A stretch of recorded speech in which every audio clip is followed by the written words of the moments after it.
Bon, bonjour pour le Brudihof. Bonjour. Tu as décidé de monter Faust en deux parties, les deux parties Faust 1 et Faust 2, avec un Faust 2 qui est très peu monté. Oui. Goethe a mis 60 ans pour l'écrire, après ce que j'ai compris. Ouais. Pourquoi cette idée folle de le monter pour le festival, à la fois le Faust 1 et le Faust 2 à la suite? À l'origine, je devais monter que le Faust 1 en fait, puisque le Faust 2 est réputé être un montable. C'est deux projets imbriqués de Goethe, un projet sur le mythe d'Hélène et un projet sur la suite de Faust. Il a imbriqué ces deux choses-là. Ce qui fait que c'est très incompréhensible, c'est vraiment très compliqué. C'est dense, il y a beaucoup de choses, on a du mal. Oui, il faut vraiment connaître vraiment à fond tous les termes, tous les noms, toutes les imbrications en fait, à l'intérieur du mythe d'Hélène pour comprendre. Et encore à peu près. Donc j'ai essayé notre première adaptation de garder un peu du mythe d'Hélène et de voir ce que ça faisait sur mon équipe. Bon, ça faisait un grand point d'interrogation, j'ai essayé d'expliquer ce qui se passait, etc. Toujours point d'interrogation, comme c'est mon premier public finalement, mon équipe. Du coup, j'ai décidé d'enlever complètement le projet mythe d'Hélène de Goethe et de ne garder que le Faust 2. Et pourquoi j'ai gardé, et pourquoi j'ai basculé sur le Faust 2? Parce que j'arrivais à la fin du Faust 1 et j'arrêtais pas de me dire qu'il me manquait quelque chose. Le pacte, pour moi, n'était absolument pas accompli. Il manquait vraiment une chose forte. Donc j'ai regardé dans les adaptations, j'ai travaillé sur 9 adaptations différentes, 9 traductions, je veux dire, différentes. Je me suis dit, je loupe quelque chose dans la traduction. Non, toujours à peu près la même chose, viens avec moi, suis-moi, et ça termine là-dessus. Donc je m'attaque quand même au Faust 2 que je m'étais réservé pour plus tard en termes dramaturgiques. Et puis effectivement, j'arrivais à la fin du Faust 2 et je comprends qu'en fait à ce moment-là, le pacte est accompli. À ce moment-là, l'histoire se clôture. Et c'est assez joli parce que je me suis dit qu'effectivement c'était une folie et en même temps c'était un énorme respect d'une œuvre qu'un homme a mis une vie entière à écrire. Et c'est surtout l'accomplissement d'une vie en fait. Dans sa jeunesse, il écrit sur l'émotion, donc le Faust 1, sur l'émotion, sur l'amour, sur le romantisme. Il est en recherche de ça. Et puis, une fois que cette chose-là est en lui, en fait, il l'a digérée, il peut aller, merci, il peut aller plus loin, en fait. Et plus loin, c'est le regard sur la société.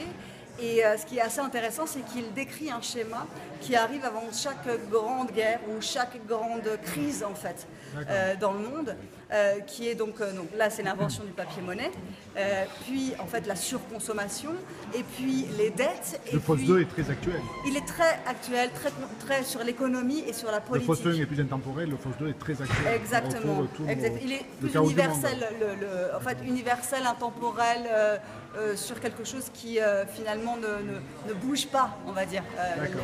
La forme en fait bouge, mais le fond... Plus techniquement, vous arrivez avec un décor assez gigantesque. C'est quand même un gros pari pour Avignon. Oui, on alors, a des délais très courts de montage. Voilà, ça avait été la condition sine qua non du départ en fait de 2014, c'est que je voulais bien aller à Avignon, mais je ne voulais pas faire de compromis en fait sur 2014, donc ça fait. Oui, avec L'Homme qui rit, voilà, c'est ça. C'était en 2014 qu'on. Donc Faust est dans la tête depuis 4 ans, non, depuis 2015. Fait, non, ce que je veux dire, c'est que depuis 2014, en fait, on fait le festival d'Avignon. On a fait la première fois le festival avec L'Homme qui rit. Oui, le Brudihof vous suit depuis. Voilà, exactement. L'Homme qui rit, la religieuse. Voilà. Ouais. Et Faust, il est apparu après les événements de Charlie Hebdo. En fait. Oui, voilà. 2015. Je cherchais comment raconter ça parce que ça me tétanisait. J'étais sans voix en fait, et c'était la voix de Goethe en fait qui me revenait tout le temps dans l'esprit, puisque finalement, ce qui est très joli, c'est qu'il parle du libre arbitre, de la responsabilité de chacun en fait dans ses actes. Et dans notre monde, ce qui se passe actuellement, et avec tout ce qui se passe dans les actes terroristes, mais pas que, dans toutes les actions en fait agressives de masse, c'est-à-dire qu'on a des individus, mais ces individus s'effacent et effacent leur libre arbitre et la responsabilité qu'ils portent dans un acte aussi fort, aussi violent. Alors tout d'un coup, on va mettre la responsabilité sur Dieu, sur le diable, sur le supérieur, sur les parents, bref, en fait, on va toujours reporter notre propre responsabilité. Et ce que dit Méphisto dans Faust, ce qui est très beau, c'est qu'il lui dit, moi, je peux rien, en fait. Moi, je fais que te mettre en situation. Pour toi, sur ton libre arbitre, je n'ai aucune action. Et c'est ce qui est très joli, c'est-à-dire qu'il replace l'être humain dans sa responsabilité. C'est-à-dire que ces gens qui commettent des atrocités au nom de je ne sais quoi, ils ont un confort finalement à reporter cette responsabilité sur autre chose. Et j'aimerais bien qu'on revienne en fait à une responsabilité d'individu, parce que je pense que le monde serait beaucoup plus équilibré. D'accord. Voilà. Bon, mais merci beaucoup. Merci Et à bon vous. festival. Merci. Merci beaucoup. Gaëlle, une critique comme ça pendant le festival, c'est aussi une bonne tant qu'à faire, c'est ce qu'on vient chercher. C'est-à-dire une critique. Bon, ce qui est joli, c'est que c'est une belle aventure. C'est une aventure humaine d'équipe. Là, je ne sais pas si vous avez vu le démontage. Le montage, c'est autre chose encore. C'est vraiment une chose d'ensemble, d'harmonie, d'équilibre entre nous tous. Moi, je crois vraiment à l'humain dans les aventures artistiques. Pour moi, c'est ce qui compte le plus. Et finalement, ça, c'est le test extrême. C'est-à-dire qu'on va à Avignon, on voit si vraiment l'équipe est soudée, forte. Et finalement, jusque-là, on a fait pas mal de nuits blanches, on a fait pas mal de fatigue aussi. Et pour l'instant, ça ne craque pas, donc je me dis que ça ne craquera pas jusqu'au bout.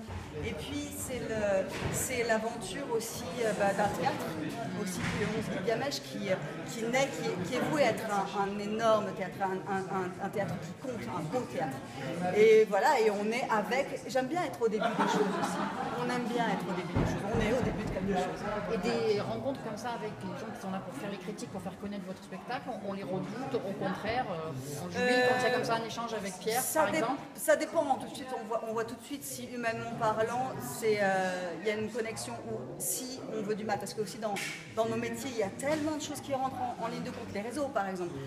Certaines personnes sont affiliées à des réseaux, donc il suffit que des réseaux antagonistes soient là pour que tout d'un coup, tout soit bon. Je pense que certaines personnes arrivent à garder leur éthique. Oui, du off, vous connaissez? Oui, ils nous soutiennent depuis très très longtemps, ils sont là avec nous depuis très longtemps.